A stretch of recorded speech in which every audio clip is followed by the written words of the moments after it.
Mai témánk? Vissza a valóságba.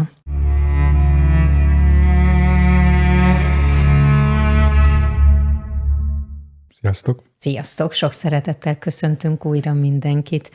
A mai témánk 2 komment is adtam, hogy erről beszélgessünk, és ezt a címet adtuk neki, de úgy is meg lehetne fogalmazni, hogy amikor kint elvileg minden rendben van, de belül mégis rosszul érezzük magunkat, az miért van? És a másik komment is ehhez kapcsolódik, úgyhogy én most gyorsan elolvasom ezeket. Igen, jó? ez téged ez fogott meg, ez a hozzászólás, hogy azt hiszem az volt a poszt, hogy a valóság azt tükrözi, amiben vagy, és akkor a kedves kommentelő, azt hiszem egy férfi, így van. Volt, de hogy mi van akkor, hogyha kint minden rendben van, de ő belül mégis szarul érzi magát.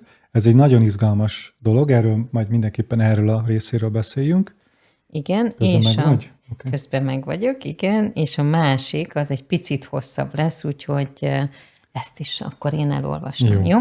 Én gyakran érzem, hogy illúziónak tapasztalom a világot. Ilyenkor könnyebbséget, békét érzek. Aztán, mintha az egóm elkezdene feltámadni, és újult erővel támad. Elbizonytalanít, és elkezdem mégis komolyan venni a dolgokat, és az egóm azt mondja, hogy ez a helyes, és nem, amikor illúziónak látom. Igen, látszólag 2 különböző dolog, mégis szerettem volna ezt, én csináltam Nórival, hogy összevonjuk ezeket a dolgokat, majd meg fogjátok érteni, hogy miért. Szóval elvileg minden rendben van. Kívülről úgy azt tűnik. Érezzük, igen, mondjuk rendben van az életünk, van egy X minden, amit szerettél működő dolgok az életünkben, de bent, mintha mégis óriási vihar lenne, és óriási káosz, és mintha semmi nem lenne jó, és mintha elégedetlen lenne, és egy ilyen zaklatott állapot minden egyes pillanatban. Igen. Mint egy Mahler, amikor meghallgatjuk. Na, ne kezdjük el megint. Nem nyitom meg Pandora szelencéjét. De Mahler egy zeneszerző, csak... Na, szóval, hogy ez miért van? Nincs az egyensúly. Azt hiszem, igen. Ez ilyen érdekes. És ugyanez, ha azért hoztam össze ezt a 2 témát, mert hogy a másik kedves kommentelő pedig ugyanezt írja le, hogy belül minden úgymond rendben van, mert megéli azt, hogy minden illúzió, bár erről is beszélgethetünk még, de aztán mégis, aztán van valami, ami mégis összetöri, hogy mégsem minden illúzió. Bent meg ugye úgy tűnik, hogy a másik, ahonnan indultunk, ugye, hogy kint minden rendben van, úgy tűnik, hogy amit így akartam az életben, hogy van egy feleségem, nem tudom, férjem, stb., és bent mégis szarul érzem magam.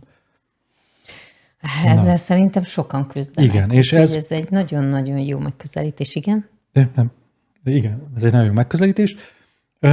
Ez a legfontosabb, mind a 2 dolog ugyanarra utal, ez pedig az, hogy az ember elképesztő módon hazudik magának. És ugye ezért nagyon nehéz az én dolgom, vagy a dolgom, amit csinálok, mert ugye ezen az önbecsapás, önhazugság falán nagyon nehéz áttörni, és kell áttörni. És amikor ugye oda megyünk egy emberhez, hogy valójában mondjuk odaadod neki egy videómat, hogy beszélek a spirituális elterelésekről, vagy a spirituális baromságokról, és akkor ő meg van róla győződve, hogy az univerzum őt segíti, ő minden nap imádkozik, és akkor nagyon jól érzi magát, amikor ilyen elvonulásokon jár, és nagyon jó ott minden lenni. Hát oké, hogy otthon nem jó a dolog, de hogy ebbe egy el tud menekülni. Tehát pont ez az illúzió, amit nagyon nehéz nyakon csípni, és igazándiból tulajdonképpen ez a legfontosabb feladatod, vagy most így mondom, hogy feladatod, de nem, ez a legfontosabb tennivalód, ha úgy tetszik, hogy te ezt megmerd látni. Mert ugye itt arról van szó, hogy ami az egész mögött van, hogy te nem mered látni azt, ahogy valójában vagy. Nem mered látni azt, aki valójában vagy. Nem mered érezni azt, amit valójában érzel. És ilyenkor ugrik ki a szög a zsákból, vagy ilyenkor nyuszi a bokorból, vagy nem tudom, hogy kell ezt mondani, hogy ilyenkor derül ki, hogy valami nem stimmel. És mind a 2 esetben, amikor úgy tűnik, hogy kint minden rendben van, de belül szarul érzem magam, akkor az mutatja, hogy az a valóság, amit te érzel. Tehát az te valójában, amikor szarul érzed magad, akkor az van, hogy az, amit gondolsz, ugye ahogyan szeretnéd magad érezni, meg hogy valójában érzel, meg amit szeretted volna, hogy ugye itt arról van szó, hogy te azt gondolod, hogyha elérsz valamit az életben, hogy azok a tárgyak, vagy azok az életesemények, vagy hogyha azokat megcsinálod, akkor majd ott jó lesz neked. És ugyanez igaz minden spirituális útkeresőre, hogy majd ha meggyógyulok, akkor jó leszek. Majd ha bőségben leszek, akkor jó leszek. Majd hogyha meg lesz a párom, akkor jó leszek. És a tapasztalat azt mutatja, és itt mondom, én személy szerint egy 30 éves tapasztalatról beszélek, azt mutatja, hogy lehet, hogy te eléred, hogy meggyógyulsz, vagy eléred azt a nem tudom mit, de nem leszel az, akit szeretted volna, hogy vagy.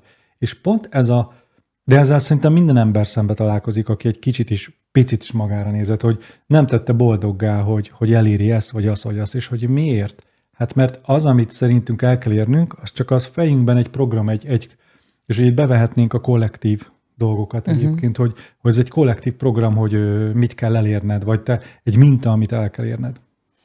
Nagyon érdekes egyébként, hogy mondjuk van egy helyzet, abban benne vagyok, és elvileg kívülről úgy tűnik mindenkinek, hogy hát ez egy nagyon jó helyzet. Te belül pedig szenvedsz. És annyi energiát emészt fel, hogy meggyőzd magadat arról, hogy de hát ez jó, tehát ezért dolgoztam évekig, és most itt vagyok, és most mégis mi a bajom? Igen. És nekem az elégedetlenség az, ami szó kapcsolódik ehhez. De vajon mivel vagyunk elégedetlenek, ha mondjuk ennél a szónál maradunk? Hát ez nem tudom, az elégedetlenség, igen, az egy szó erre.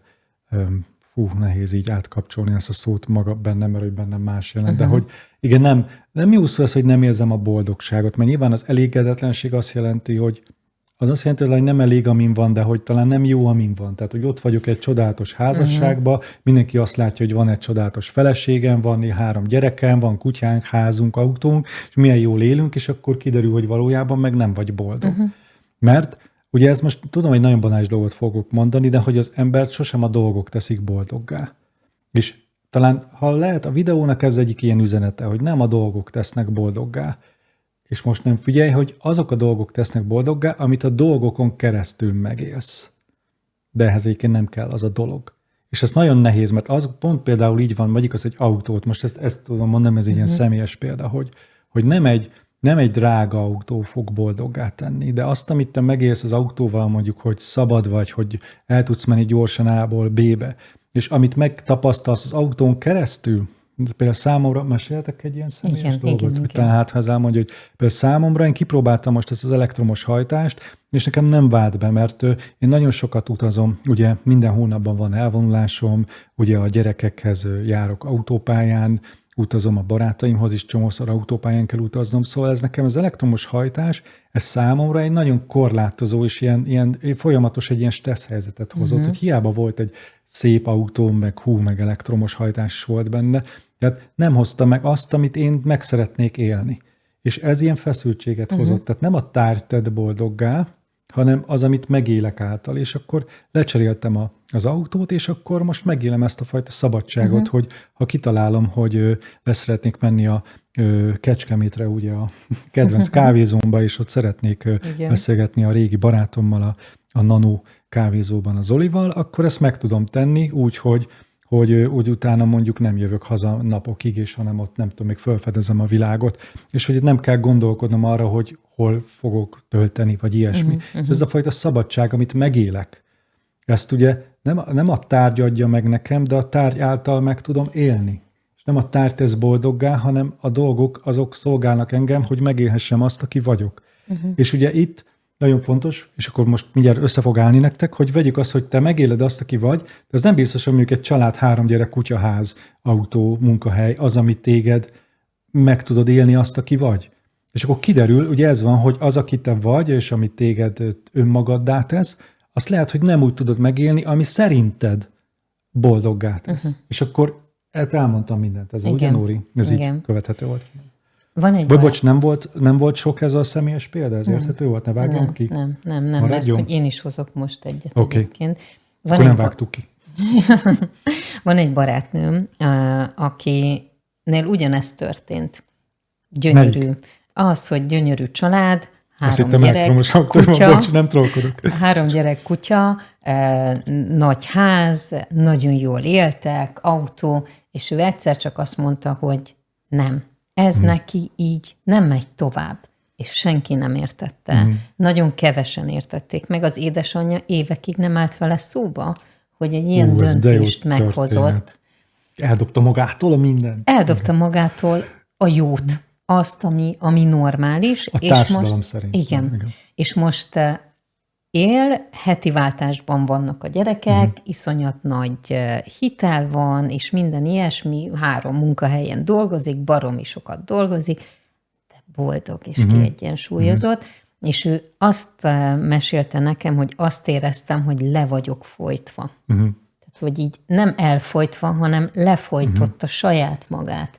És hogy így annyira hangosan kiabált benne egy idő után ez a dolog, hogy így azt mondta, hogy igen, bátor leszek, és én ezt megteszem. És nagyon sokan nem értik.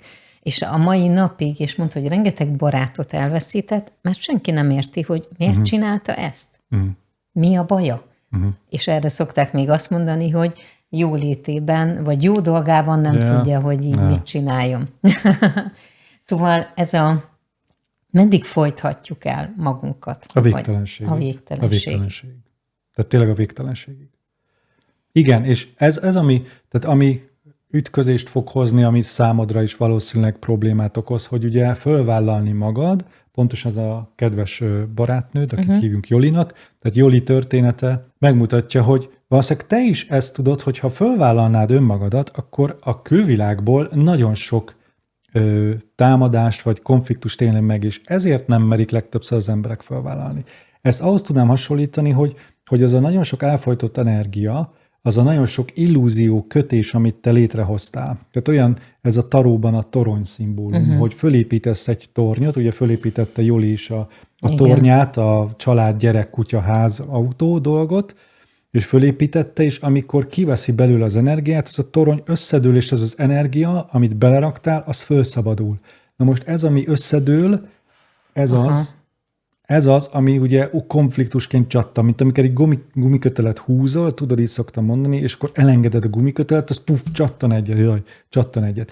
És ez a csattanás az, amit tud fájni, tud konfliktusban jelenik meg az emberek világában, de hogy ezt értsd meg, hogy ez tulajdonképpen a saját energiát pattan vissza, és hazatér.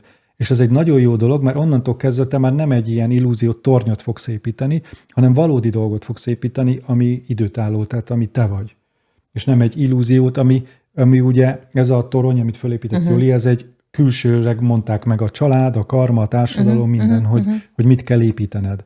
És akkor így ez az energia, amivel nem mernek az emberek szembenézni, és inkább benne maradnak, hogy ezért van az, hogy inkább benne vannak a langyos pisiben, és ott eluszkálnak, mert ettől, amikor az összeomlástól mindenki fél. De valójában ne féljetek, tehát a legfontosabb, amit elmondhatok ebben a videóban, hogy ne féljetek, irány, minden tornyot döntsük össze, mert úgyis egyszer, tehát ez a törvényszerűség, előre elárulom, egyszer minden összedől. Csak nagyon nem mindegy, hogy te hol vagy, hogy alatta vagy végignézed kívülről. Mert ezt talán így tudnám mondani, hogy mert ugye Joli tudatosan húzta ki kvázi, igen. Azt mondta, hogy oké, és teljesen más úgy, hogy te kihúzod és látod, hogy összedől. Ez most egy hasonlat, vagy úgy, hogy amikor te építed, és alatta vagy, és úgy érzed, hogy te dőltél össze, az életed ment tönkre. És itt Joli pedig nem az életét tett tönkre, hanem egy tudatos választást hozott. Nagyon fontos, hogy ugyanaz történik, csak így tudnám érzékeltetni, hogy benne vagy kívülről nézed. És ezért inkább, hogy úgy mondjam, hogy egyszer mindenképp össze fog dőlni. Tehát ez a torony, ez törvényszerű az univerzumban, hogy úgy mondjam, hogy össze fog dőlni ez az illúzióépítmény, egyszer mindig vissza fog térni hozzá, csak nem mindegy, hogy te ezt hogy éled meg. Tehát amikor kint elvileg minden rendben van, de belül óriási viharok vannak. Az egy óriási nagy illúziótorony. Ó, Nóri, hát igen. Igen, és ugyanez van a másik esetben, hogy amikor te átlátod, hogy megérzed, ugye, és a spirituális emberek ebbe a csapdába beleesni, főleg, hogy létrehoznak ugye egy ilyen spirituális megélést, hogy akkor én ezt nagyon átélem, ugye ilyen ayahuasca szertartáson, vagy egy fűszívással, vagy egy spirituális elvonulás, hogy átélt, hogy de szeretem önmagam, univerzum szeretete eltölt, és de szeretek, és akkor visszamész a hétköznapokban, és ahogy a kedves kommentelő is írta, hogy az egója úgymond visszahúz, és ez az pedig az, hogy azokkal a dolgokkal, amik visszahúznak, nem mer szembenézni. Itt pedig ugye az első kommentelő pedig azzal nem mer szembenézni, amit fölépített illúziót. Ugye az illúzió, amit kint fölépítettünk, azzal nem merünk szembenézni, vagy az illúzió, amit bent fölépítettünk, azzal nem merünk szembenézni. És közben tudod, mi jutott eszembe, hogy amikor leromboljuk az illúziót, akkor kicsit olyan, hogy újra kell kezdeni. És amikor önmagunkban mondjuk nem érzünk elég erőt ahhoz, hogy most akkor újra kezdjük. Megint újra kezdjük, vagy ez óriási félelemmel tölt el minket, akkor inkább a toronyban bemegyünk még egy szobába, és akkor még inkább benne maradunk ebbe az egészbe, és meggyőzzük magunkat, hogy de jó ez így. Igen, abszolút így van. De megnyugtatlak, hogy mivel hogy te egy ilyen csodálatos teremtő lélek vagy, aki nem tud nem teremteni, tehát neked mindig lesz erőd. Csak amíg ezt az erőt úgy érzed, hogy kívülről kell megszerezned a kutya, ház, család, férj-feleség által, vagy a munkahely által, akkor ugye azt várod, hogy kívülről majd föltölt az univerzum, meg majd megkapod az aranyfényt, meg a lilafényt, meg a nem tudom, a tiszta fényt, meg a szeretetet, hogy majd az őseid föltöltenek erővel. Nem, tehát az erő az mindig ott van benned.